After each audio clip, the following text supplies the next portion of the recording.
Thank you for staying with us here on Global Television and welcome to Big Talk. I'm Uyag Mofwebe. Again, tonight we turn our eye to Niger Republic, where we understand a lot is changing and that change is happening real fast. Ecowas Court has now ordered the immediate release of President Bazoum, but again, that is the talking point for us here tonight. In the meantime, the junta is now saying that they are ready to stick with the terms being proposed by the ECOWAS leadership with regards to a transition plan. How these two core elements will play out remains to be seen. I'm joined by my colleague and senior anchor here tonight, Anthony Mamodu, and we're going to be looking at this development together. Anthony, thank you for coming to do this tonight. Yeah, it's been on Big Talk.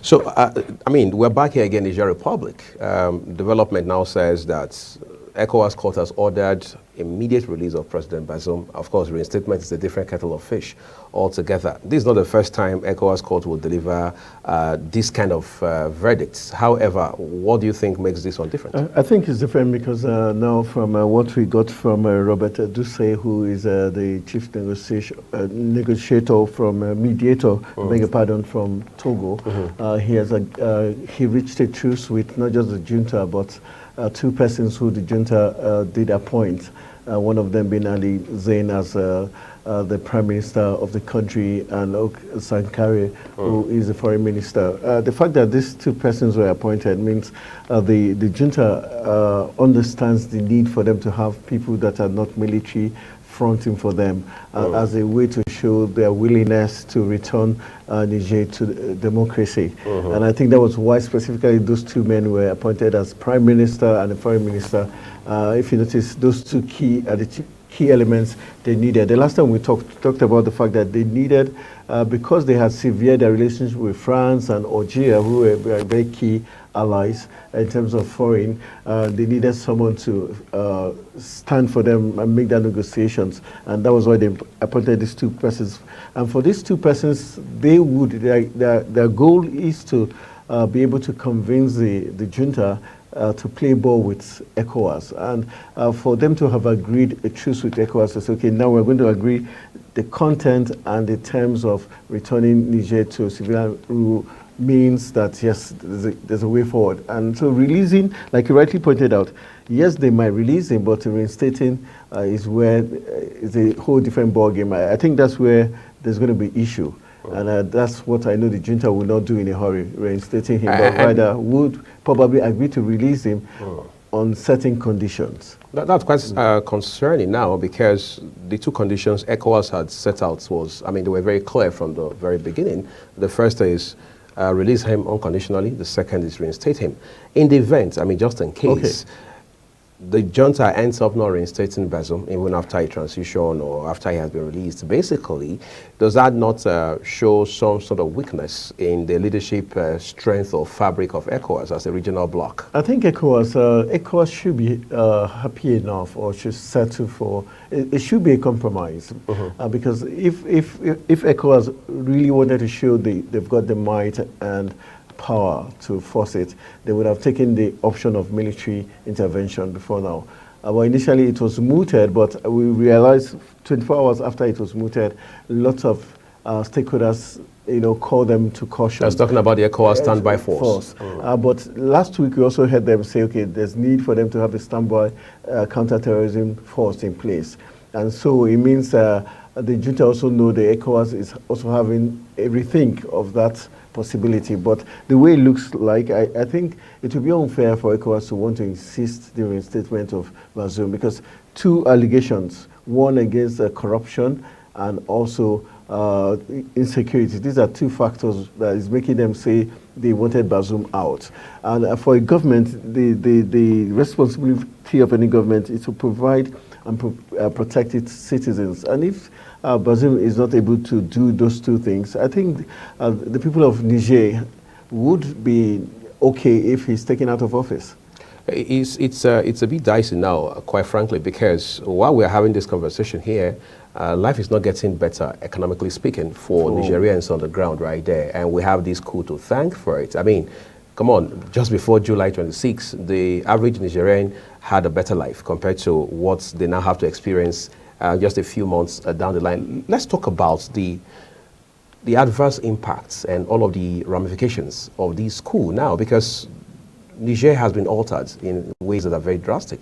I think it also gives the Nigerians a chance to assess their lives before and after, and so that whichever government that they decide to reinstate would know how big the task is. Because right now, if Mohamed Bazoum did a great job, they wouldn't have gotten to where they are right now. The junta wouldn't have had any reasons to oust him, first of all. And if you notice, when the coup first occurred, Nigerians were celebrating on the streets. They poured out on the street in support of the military coup. But it was just when the sanctions started dropping, that's when things became difficult. So technically, you would not say the military caused the hardship per se directly, but the sanctions did. Recently, the mediator, talking about Robert Dussey, who is from Togo, said he had a meeting with the 19-member bloc organization called African Organizations Without Borders, and they still are calling for the lifting of the sanctions. So everybody knows the sanctions was what led to the sufferings of Nigerians, not necessarily the fact that the junta took over. So I think we have to differentiate those two clearly. So because it's like trying to give a dog a bad name to hang it. Again, that takes us to some sort of preemption. I mean, ultimately there will be elections, given all of the, if you like, the trajectory we're seeing right now. And there's also the palpable concern, maybe I should say fear, that the junta is likely going to influence, most likely going to influence the election to a great extent, because there's a pretty good chance they are going to have, as we say in Nigeria, an anointed candidate whom may not be very popular, whom the people may not support. But it's for the fact that that is the candidate that they are queuing behind, is going to be more like shoving that option down the throat of the people. The question is there any chance that this junta, as it's currently constituted, can conduct free, fair, credible elections? Yes, that possibility is there, because Ecowas is going to be involved, and international organizations, observers are going to be there. They're going to, at that point, there's going to be chance for the international military election observers to come into the country to ensure that the elections are free and fair. But when it's not going to be free and fair, or when they would even attempt to influence it, is if they have the slightest inkling that Mohamed Bazoum will be given the chance to stand in for a re-election. I think that's where there's going to be a problem. That's where they might want to try to influence it, and that's when they might want to force someone down the throat of Nigerians. But for Nigerians, I think they've seen both sides. I don't think anyone is going to be calling for Bazoum to make a statement anytime soon, because first of all, they believe that he got them into this mess, first of all, and there's going to be probe about his days in the office, and the fact that the wife has also been exposed, the family has been exposed for all the corruption they had committed while he was the president. So it's not going to be clean sail for Bazoum. Yes, he has the backing of Ecowas, but at the same time, that also puts Ecowas technically in a bad light, because Ecowas is like supporting bad governance, so to say. Yes, we know you're doing this because he was democratically elected, but at the same time, the scorecard shows he didn't do a good job. But ECOWAS's concern is, even if you want a change of government, you should do it by the ballot box. Exactly, you do it by the ballot box, you do it based on the rule of law. Of course, Niger as a country has, I mean, an independent state has a constitution. But I was just going to ask this real quick. I mean, we have Mali, we have Burkina Faso. Now, we're dealing with Niger like it's the biggest thing in the world. So the question is, in the final analysis, by the time we're through with Niger, will ECOWAS also bring, quote unquote, that same energy to Burkina Faso and Mali? I think they wouldn't. I doubt if they would, because if you look at the economic power of Burkina Faso and Mali, and the influence those two other countries hold, and how large the insecurity threat is in those two countries, it's far bigger than what Niger is presenting to to ECOWAS. So I think it was easier for them to manage Niger than Burkina Faso. Because so you are saying they chose the weaker one, the bad of the worst. Definitely, because if that wasn't the case, they would have seen all these sanctions, all this threat, all this insisting on it's our way or the highway by ECOWAS. But we didn't see those threats. We didn't see that insistence when you had to do with Burkina Faso and Mali. Those juntas had their way, so to say. But for Niger, if you also look at the fact that on a daily basis, we noticed that the military junta was facing attacks upon attacks every single day, ambush upon ambush. So the question is, if ECOWAS was that strong, how come they were not even protecting the borders of Niger? How come those attacks are still taking place? In Sierra Leone today, I mean, news report says that a former president and about 79 other individuals have been arrested in connection to what the authorities there now call failed coup attempts. Of course, Sierra Leone is within the West African sub-region, right? Is that another way of saying that there's a new phase of coup springing up across the sub-region, and which puts a whole lot more work in front of ECOWAS? I think ECOWAS has to be sincere. This takes me back to what the Chief of Defense Staff, Christopher Musa, said when they interfaced with the National Assembly. He said good governance is one of the recipes to breakdown of law and order and insurgency.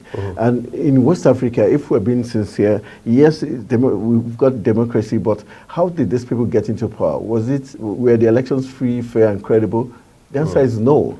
And because the elections weren't free, fair, and credible, it means these people get into power, and all they do are self-serving, and they are not governing these people for the good of the people, but for their enriching themselves. And if that's the case, that's why we're seeing this revolt by the military or by armed groups trying to take over power. And it's a shame, because what it means is that Sierra Leoneans are also looking at what's happening in Niger and say, okay, if these people can do it, we can do it.